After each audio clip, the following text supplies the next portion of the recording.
Hello guys, how's it going? My name is Darren, and I just watched Bajiro play some combat rogue games, and it inspired me to sit down and make a commentary video of how to line up some kills as a combat rogue against various arena comps. So this video hopefully will give you guys some examples, because the best way I can teach you is through examples, through my videos. By showing you guys what I do in certain situations, hopefully you guys will be able to pick up a thing or two and be able to apply it in your PvP situations. So here we have a first comp, FrostDK Holy Paladin. And as a combat rogue Boomy, we have an awesome opener against Paladins.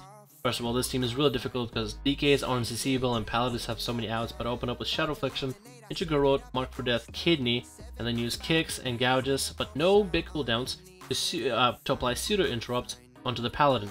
And then we finish that off after he's about to break, after he's about to drop, with a Solar Beam, forcing him to run out and wasting global cooldowns, forcing him to bubble. So out of the Paladin in the opener, we already got his clear casting, we got his trinket, we got wings, and then we got bubble. What we're trying to do right now is we stabbed the DK at first, we rooted him, and I'm just trying to peel for my druid. And the DK, honestly, best to ignore them as much as you can, because if you can ignore their damage and ignore what they're doing, you can focus on killing the Paladin, which is what we did right here. Since no trinket out, I got him into a full stun, building up comp points, I'm trying to get as deep inside as I can. I get to moderate, but I go for a killing spree, knowing that he doesn't have anything up anymore. And by ignoring the DK and avoiding him through kites and simple CC like saps and roots, which we know he won't break, we're actually keeping him out of the game completely. I don't know any DK that will actually trinket or desecrate ground a root, but this DK didn't, and most DKs won't, so if you can take advantage of that, you can counter this kind of comp. This comp is difficult to counter because Paladins have so many outs, and DKs are hard to CC, so best way to do it, ignore the DK, sit the Paladin, concentrate on him. This next one is can be played in variants, can be a Subtlety Rogue disc, Combat Rogue disc, or Assassination Rogue disc, but for the most part they're played the same way.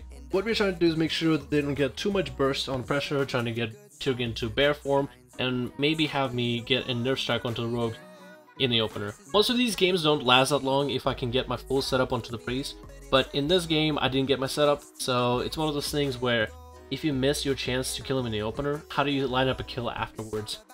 And the best way is to keep watch over your insight, as your insight will pretty much direct you when you're going to score a kill. And that is what you should be using in order to line up a next kill. So right here we can see I'm going ham onto the Priest, trying to do my opener, doing what I can. I get cheap shotted into a blind afterwards, which breaks shortly. But as you can see, I don't have any pressure onto the Priest. Me and Tyrga afterwards are able to recover off of the Rogue as I'm going over trying to kill for Tyrga, trying to force damage into the Rogue, forcing Rogue to play back and not hit Tyrga, trying to force him back to the healer, so hopefully he'll catch a few heals. And we're able to do that. Tyrga pops Nature's Vigil, and as Tyrga is dealing damage and keeping rejuvenating himself, he's able to stabilize himself and get his healing back up. And then I am providing CC, whatever CC that I can, as well as damage just to force Rogue to move back to his healer. As you saw, Bear formed the killing spree, but he didn't really have any buffs due to the fact that we had back-to-back CC onto the Rogue. And the Rogue is playing really close to the healer simply because I am there and we're able to get decent enough damage for them to stay close to one another. This is the kind of game where all I'm trying to do is maintain my insight. That is all I'm doing. We're just trying to survive the Rogue, survive the Priest.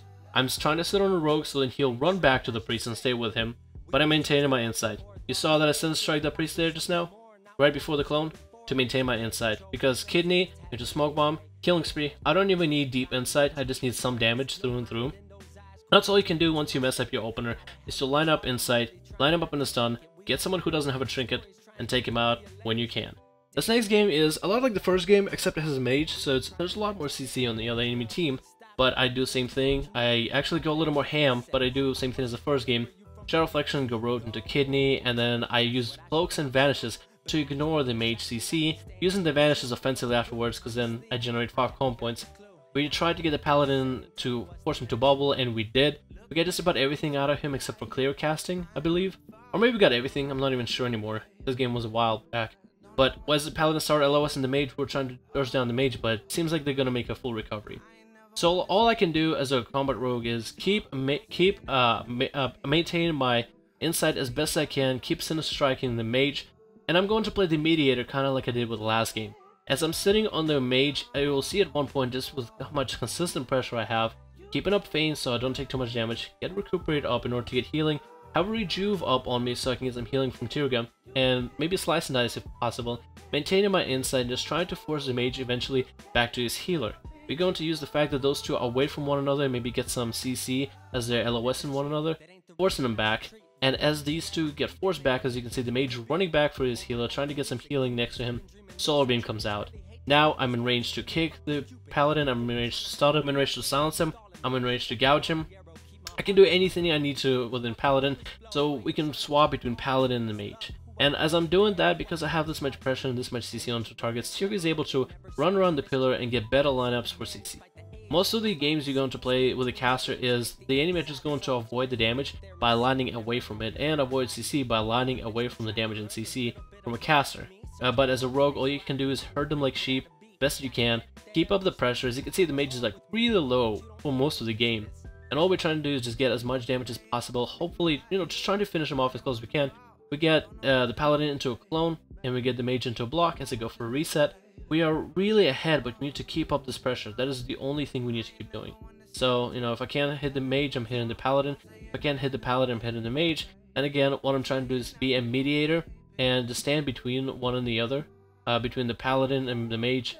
Just trying to do the best that I can in terms of forcing them back together. As you saw, they're forced back together and Soul Beam goes out to get a Shadow Affliction, double kidney onto the paladin, and we're just trying to chug the mage in the very last moments of his death. Because we're keeping them together, you get opportunities like a gouge and a kick, which you see at the enemy. I kick the paladin, use the comp points onto the mage, GG, and down goes Vinruki.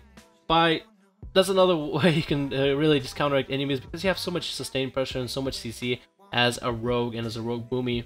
You just force enemies together and get so much more pressure out of it. That's part of it, is positioning, lineup kills, maintaining insight, and really just the basics of playing combat rogue. Hopefully you guys enjoyed this video, and hopefully you guys found a few tips helpful for you. Hopefully you'll be able to apply them in your own PvP experiences. My name is Darren.